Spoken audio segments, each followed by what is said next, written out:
అహ్మదాబాద్ విమాన ప్రమాదంపై దర్యాప్తు కొనసాగుతోంది. నలుగురు అధికారుల దర్యాప్తు బృందం ఘటనా స్థలానికి వెళ్లింది.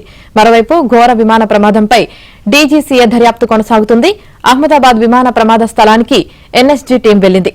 ఫోరెన్సిక్ బృందం కూడా విమాన ప్రమాద స్థలానికి వెళ్లింది. ఘటనా స్థలిలో ఆధారాలు ఫోరెన్సిక్ నిపుణులు సేకరిస్తున్నారు.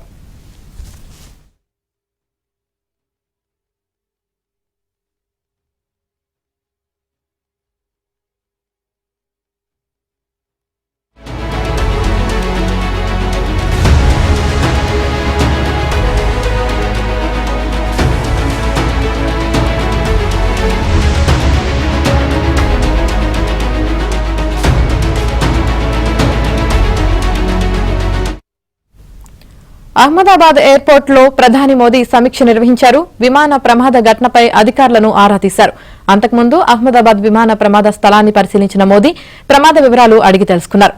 అహ్మదాబాద్ లో సివిల్ ఆసుపత్రిలో క్షతగాత్రులను మోదీ పరామర్శించారు.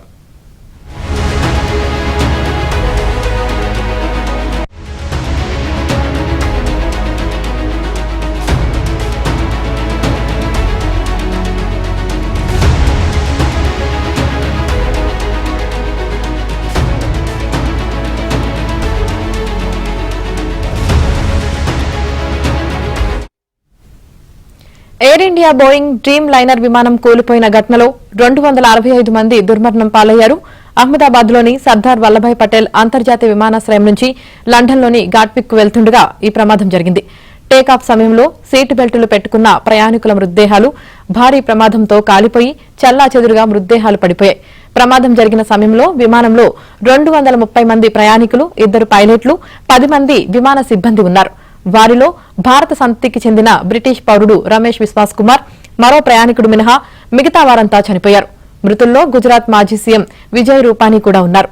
విమానం టేకాఫ్ అయిన 59 సెకండ్లోనే ప్రమాదం చోటు చేసుకున్నట్లు విమానాశ్రయంలోని సీసీటీవీ ఫుటేజ్ స్పష్టం చేస్తోంది.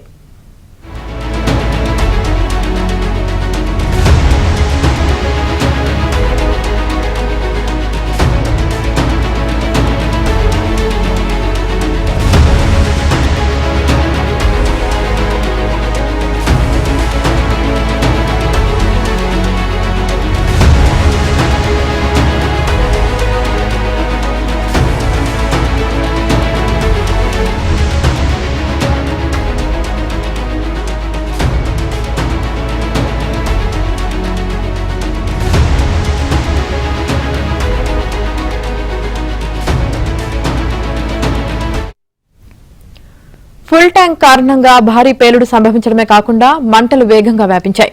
రంగంలోకి దిగిన ఫైర్ ఇంజన్లు గంటపాటు శ్రమించి మంటలను ఆర్పివేసినా భారీ ప్రాణ నష్టం చోటు చేసుకుంది.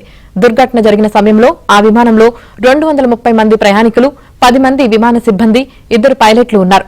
169 మంది భారతీయులు, 53 మంది బ్రిటిష్ పౌరులు, 7 పోర్చుగీస్ పాస్పోర్ట్ హోల్డర్లు, 1 కెనడియన్ ఉన్నారు.